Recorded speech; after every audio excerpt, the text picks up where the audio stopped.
اعوذ باللہ من الشیطان اللعین الرجیم، بسم اللہ الرحمن الرحیم۔ محترم ناظرین السلام علیکم۔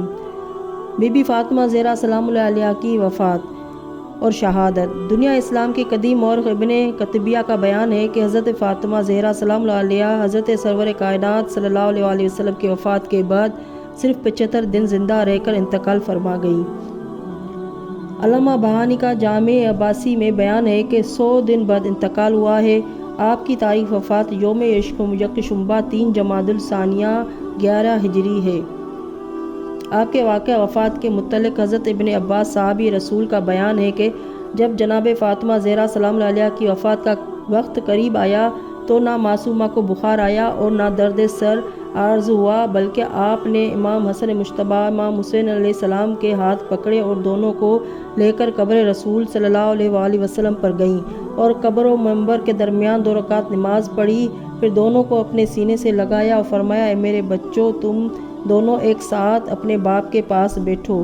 امیر المومنین اس وقت مسجد میں نماز پڑھ رہے تھے۔ پھر وہاں سے گھر آئیں اور آن حضرت صلی اللہ علیہ وآلہ وسلم کی چادر اٹھائی، غسل کر کے حضرت کا بچا ہوا کفن یا لباس پہنا، بعد ازاں زوجہ حضرت جعفر طیار اسماء کو آواز دی۔ اسماء نے عرض کی، بی بی حاضر ہوتی ہوں۔ جناب فاطمہ زہرا نے فرمایا، اسماء تم مجھ سے الگ نہ ہونا، میں ایک ساتھ اس حجرے میں لیٹنا چاہتی ہوں۔ جب ایک ساتھ گزر جائے اور میں باہر نہ نکلوں تو مجھ کو 3 آوازیں دینا، اگر میں جواب دوں تو اندر چلی آنا، ورنہ سمجھ لینا کہ میں رسول خدا صلی اللہ علیہ وآلہ وسلم سے ملحق ہو چکی ہوں۔ بعد ازاں رسول خدا صلی اللہ علیہ وآلہ وسلم کی جگہ پر کھڑی ہوئی اور 2 رکعت نماز پڑھی، پھر لیٹ گئیں، اپنا منہ چادر سے ڈھانپ لیا۔ بعض علماء کا کہنا ہے کہ سیدہ نے سجدہ ہی میں وفات پائی۔ الغرض جب ایک ساتھ گزری تو اسماء نے جناب سیدہ کو آواز دی، اے حسن و حسین کی ماں، اے دختر رسول خدا صلی اللہ علیہ وآلہ وسلم، مگر کچھ جواب نہ ملا۔ تب اسماء اس حجرے میں داخل ہوئی، کیا دیکھتی ہیں کہ وہ معصومہ رحلت کر چکی ہے۔ اسماء نے اپنا گریبان پھاڑ لیا اور گھر سے باہر نکل پڑی۔ حسن و حسین آ پہنچے، پوچھا، اسماء ہماری اماں کہاں ہیں؟ عرض کی، حجرے میں ہے۔ شہزادے حجرے میں پہنچے تو دیکھا کہ مادر گرامی انتقال فرما چکی ہے۔ شہزادے روتے پیٹتے مسجد میں پہنچے، حضرت علی علیہ السلام کو خبر دی۔ آپ صدمہ سے بے حال ہو گئے، پھر وہاں سے باحال پریشان گھر پہنچے، دیکھا کہ اسماء سرانے بیٹھی رو رہی ہے۔ آپ نے چہرہ انور کھولا، سرانے ایک روکا ملا جس میں شہادتیں کے بعد وصیت پر عمل کا حوالہ تھا اور تاکید تھی کہ مجھے اپنے ہاتھوں سے غسل دینا، حنوط کرنا، کفن پہنانا، رات کے وقت دفن کرنا اور دشمنوں کو میرے دفن کی خبر نہ دینا۔ اس میں یہ بھی لکھا تھا کہ میں تمہیں خدا کے سپرد کرتی ہوں، اپنی ان تمام اولاد و سادات کو سلام کرتی ہوں جو قیامت تک پیدا ہوں گی۔ جب رات ہوئی تو حضرت علی علیہ السلام نے غسل دیا، کفن پہنایا، نماز پڑھی، بنا بر روایت مشہورہ جنت و بقیع میں لے جا کر دفن کر دیا۔ ایک روایت میں ہے کہ آپ کو منبر اور قبر رسول کے درمیان دفن کیا گیا۔ کتب مقاتل میں ہے کہ غسل کے وقت حضرت علی علیہ السلام نے پشت بازو فاطمہ پر درِ عمری کا نشان دیکھا تھا اور چیخ مار کر روئے تھے۔ صحیح بخاری و مسلم میں ہے کہ حضرت علی علیہ السلام نے فاطمہ کو رات کے وقت دفن کر دیا تھا۔ ابوبکر وغیرہ کو شرکت جنازہ کی اجازت نہیں دی تھی، نیز دفن کی بھی اطلاع نہیں دی اور نماز خود پڑھی۔ علامہ عینی شارح بخاری لکھتے ہیں کہ یہ سب کچھ حضرت علی علیہ السلام نے جناب فاطمہ زہرا سلام اللہ علیہا کی وصیت کے مطابق کیا تھا۔ صحیح بخاری باب الجہاد میں ہے کہ حضرت فاطمہ زہرا سلام اللہ علیہا حضرت ابوبکر وغیرہ سے ناراض ہو گئیں اور ان سے ترک تعلق کر لیا اور مرتے دم تک بیزار رہیں۔ امام ابن قطبیہ کا بیان ہے کہ خلفاء کو فاطمہ کی ناراضگی کا علم تھا، وہ کوشش کرتے رہے کہ ناراضگی دور ہو جائے۔ ایک دفعہ معافی مانگنے کے لیے بھی گئے اور اذن حضوری چاہا، آپ نے ملنے سے انکار کر دیا اور ان کے سلام تک کا جواب نہ دیا اور فرمایا، تا زندگی تم پر بد دعا کروں گی اور بابا جان سے تمہاری شکایت کروں گی۔ غسل و کفن کے بعد حضرت علی علیہ السلام اپنی اولاد اپنے اعضاء سمیت جنازہ لے کر روانہ ہوئے۔ بحر الانوار کتاب الفتن میں ہے کہ راستہ دیکھنے کے لیے شمع ساتھ تھی۔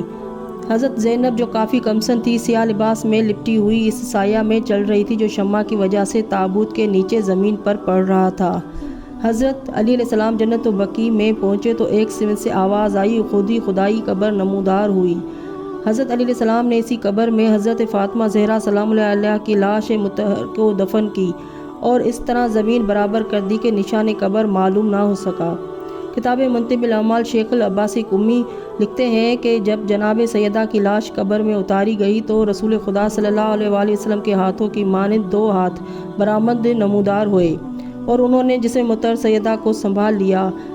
دلائل امامتہ میں ہے کہ جبکہ قبر فاطمہ کے ساتھ بے ادبی کا اندیشہ تھا اس لیے 40 قبریں بنائی گئیں۔ مناقب ابن شہر عاشوب میں ہے کہ 40 قبریں اس لیے بنائی تھیں کہ صحیح قبر معلوم نہ ہو سکے اور فاطمہ زہرا کو ستانے والا قبر پر بھی نماز نہ پڑھ سکے ورنہ سیدہ کو اذیت ہوگی۔ اس کے باوجود لوگوں نے قبر کھود کر نماز جنازہ پڑھنے کی صحیح کی، جس کے رد عمل میں حضرت علی علیہ السلام ننگی تلوار لے کر زرد لباس پہنے ہوئے قبر پر جا بیٹھے۔ اس وقت آپ کے منہ سے کف جاری تھا۔ یہ دیکھ کر لوگوں کی ہمتیں پست ہو گئی اور آگے نہ بڑھ سکے۔ وفات کے وقت جناب سیدہ طاہرہ کی عمر 18 سال کی تھی۔ انا للہ و انا الیہ راجعون۔